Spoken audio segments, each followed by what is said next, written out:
Hello, I'm Doran Ellen Beldotan in Sfatin, Israel. There's a better time for making videos about Torah than 4:30 in the morning. I don't know what it is.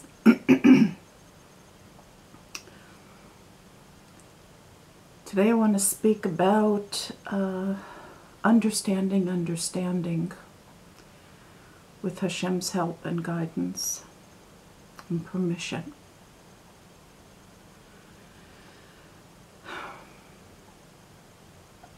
When I was a child, my mother, of blessed memory, once said to me, "Don't listen to what I say, listen to what I mean."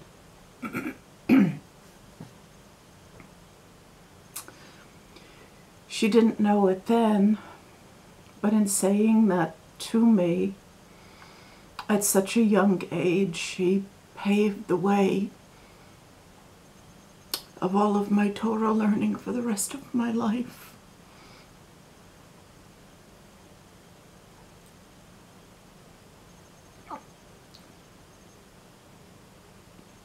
Because she made me understand at a very young age that sometimes love is so deep that it doesn't find a verbal expression, most especially when a parent is afraid for you or worried, when they feel that they have to make a very strong impression on you in order to keep you safe.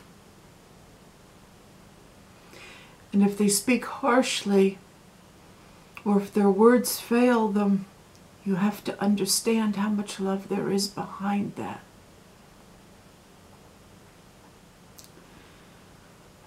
Hashem's love is so deep that even Hashem has trouble expressing it. Hashem's love is not an emotion. It comes to us in the form of our very being. And we have to be able to understand our being deeper than the way in which it is being expressed on the surface, and to understand what Hashem means.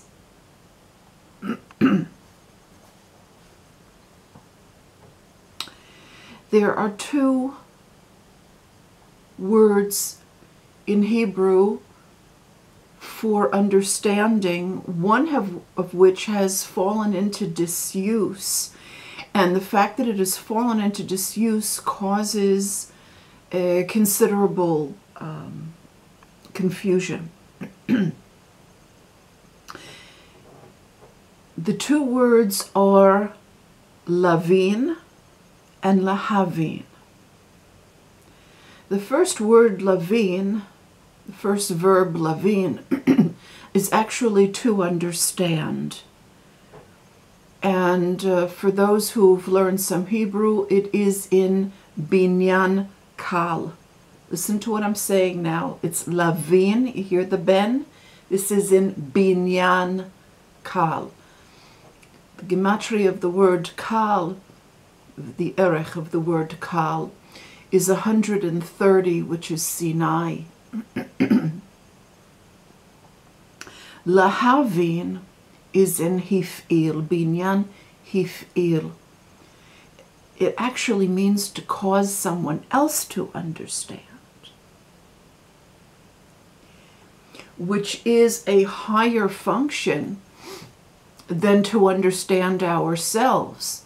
However, in order to make someone else understand, we first have to understand ourselves, do we not?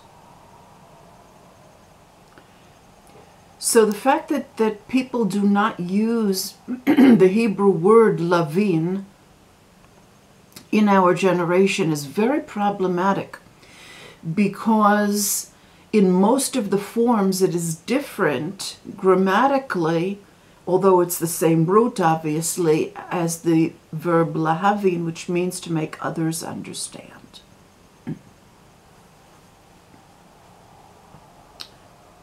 If a man were to properly say, I understand, in Hebrew, he would say, ani ban, not ani mevin. If he were to say ani mevin, he's actually saying, I am making you understand. But if he's saying it correctly, he's saying ani ban. And therein lies the, the confusion, because you hear that the word ban is very similar to ben, which means son, correct? A woman who says, I understand, would say ani bana, which is the same value, 57, as the word anu, which is one of the forms of we.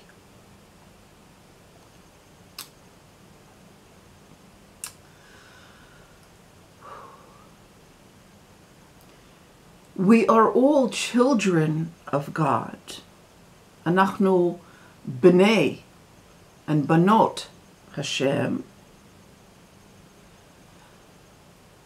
But we are not all understanders of God.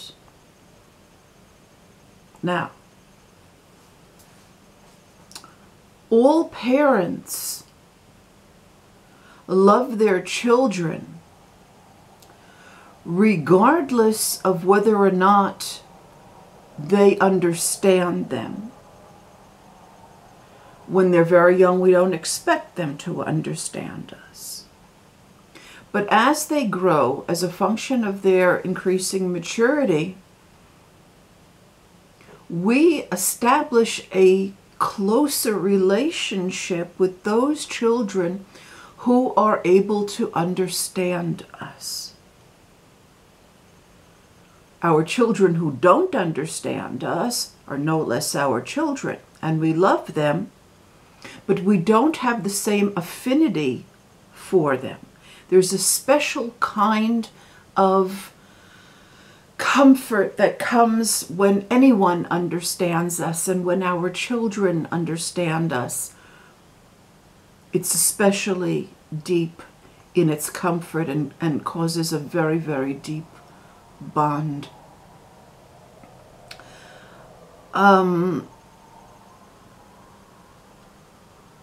So it is the same thing with our relationship with Hashem. We are all children of God, but we are not all the children of God who understand God. Within the body of humanity, those who best understand Hashem, what Hashem means behind the words, are the children who are closest to Hashem. And they are the children who most resemble Hashem in their thoughts and in their feelings. They look in their character and in their awareness and in their consciousness most like Hashem. So when Hashem looks at them, Hashem sees itself reflected in its children, most especially in those who understand Hashem most correctly, most closely. And as I have said before in other videos, and it bears repeating, the value of HaMashiach, which is 363, and that is equal to 1,362, is also the expression Perush Nachon, which means correct interpretation. It also means the interpretation that is ready to be expressed in reality. That is what we call HaMashiach, the one who has arrived at correct interpretation of Torah is called HaMashiach. That is the actual correct interpretation, the actual correct understanding of what HaMashiach is. I stopped the video and put on my reading glasses because I went to take my notebook. This is my own notebook, believe it or not.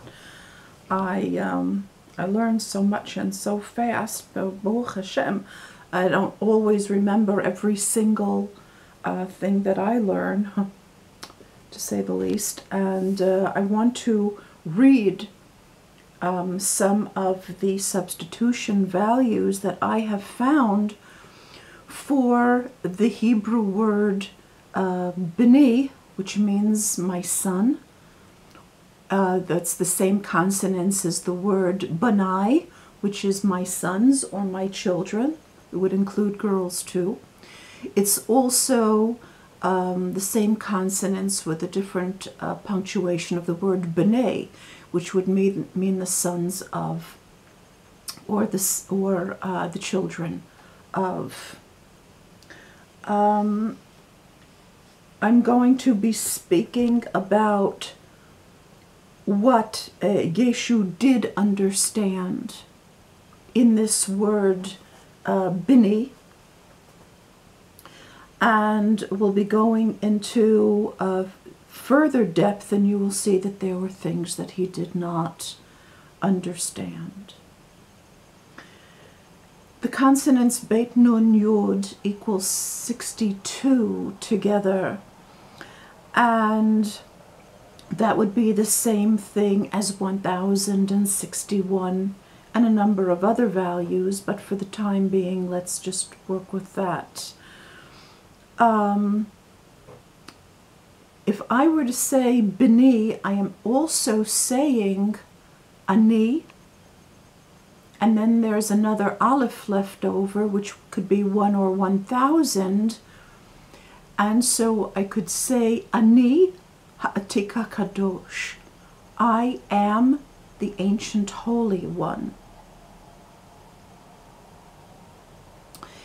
Ha'atik kadosh also means the holy transcription of, copying of. We're talking now about a genetic copy that is identical. Ha'atik kadosh.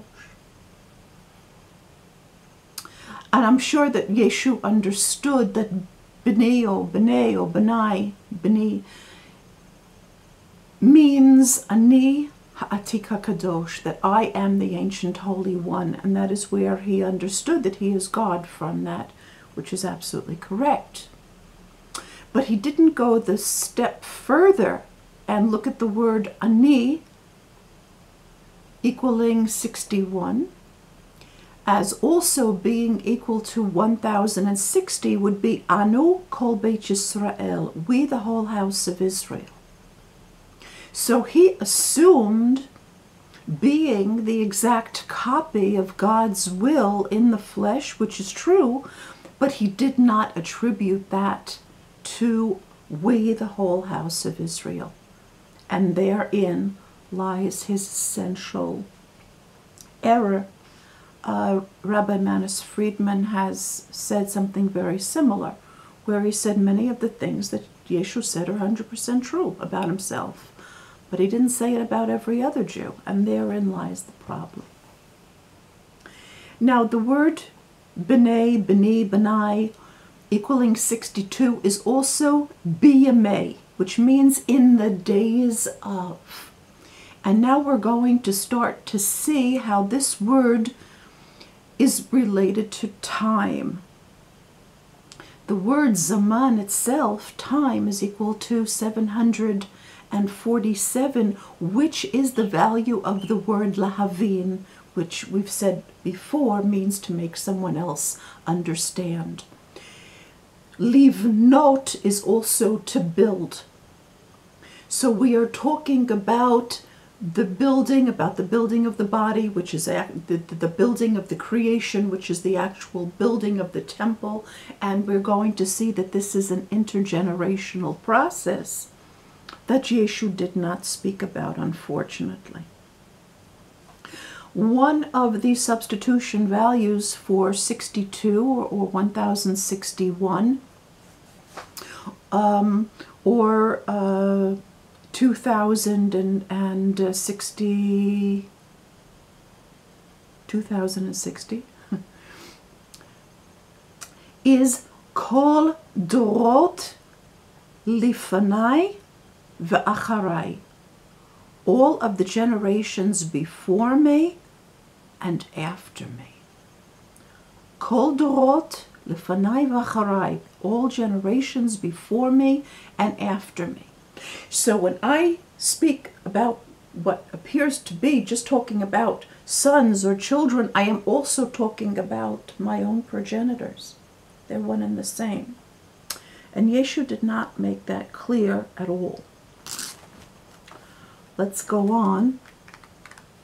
I make arrows with the numbers on the pages so that I can refer to the same entry on different pages. The same value 62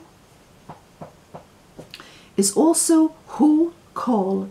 He is everything. Now it is also he kol because Hey Vav Aleph can be punctuated either with a shuruk or with a chirik, and in the first case it means he, and in the second case it means she. So he is everything or she is everything. Let's move on. Page 192. This is one of my very favorite meanings for the word bini or banai. It is the following: Kol avotai ve'imahotai imadi. Kol avotai ve'imahotai imadi.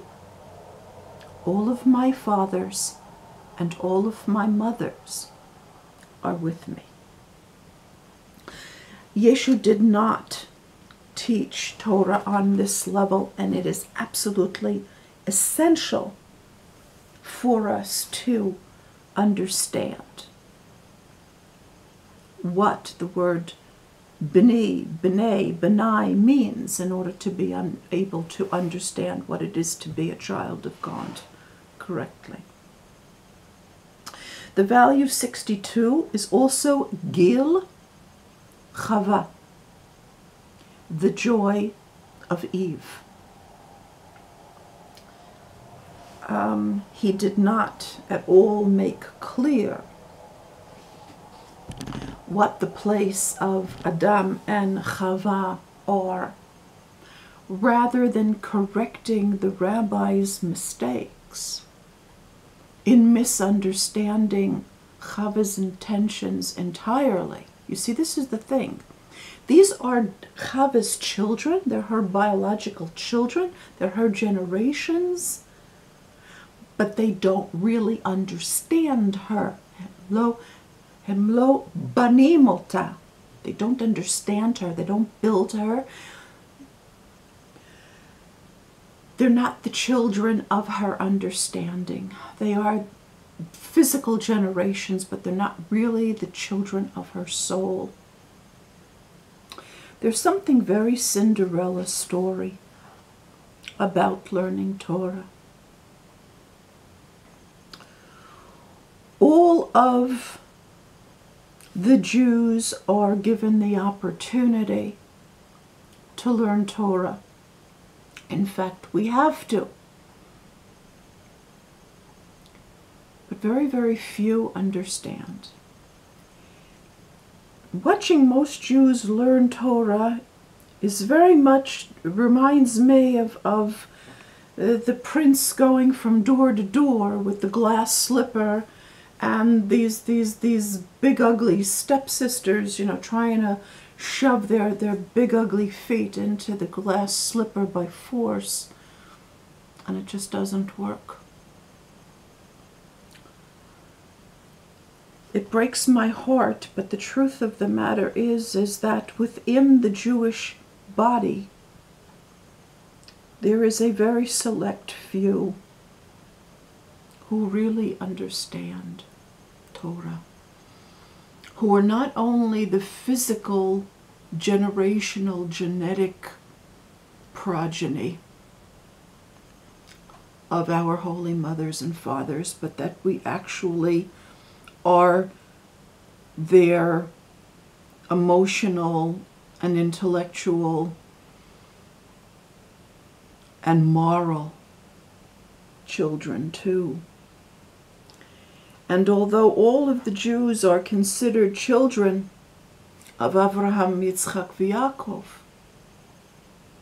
unfortunately, most of us are not their mental, emotional, and moral children. And it's a very, very terrible heartbreak in any family where only a minority of your children are really children of your heart, have really walked in your ways. And this is something that we see, you know, we see that the people have children, they grew up in the same house, they're the product of the same parents, and one is a drug addict, one is a thief, one is a, and only one is really, really loyal to what mom and pop stood for and really continues in their ways. Some veer from the path and return later in life when they've had some hard knocks. And they've understood that maybe the old folks knew what they were talking about. Maybe being hip and modern isn't always the thing, you know, that progress is actually new variations on ancient wisdom, not every, brain fart that comes along.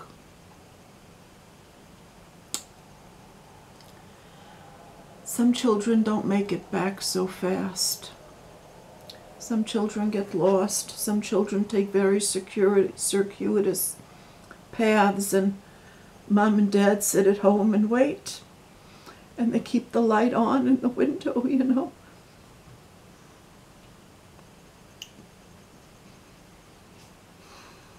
And that is the way it is in the Jewish family. So it is very, very important that we be not only children of God as a matter of course because we were born, but that we choose to be the understanders of God's will. And that is an act of will. Some have more of an innate ability to be able to do that, quite honestly. I don't know why, it doesn't seem fair, but it's true. Some just have a certain understanding. But I think all of us can cultivate it, and it's terribly important that we understand the difference between being a child of God and being a child of God who understands God and resembles God in the ways in which we comport ourselves. Thank you for listening.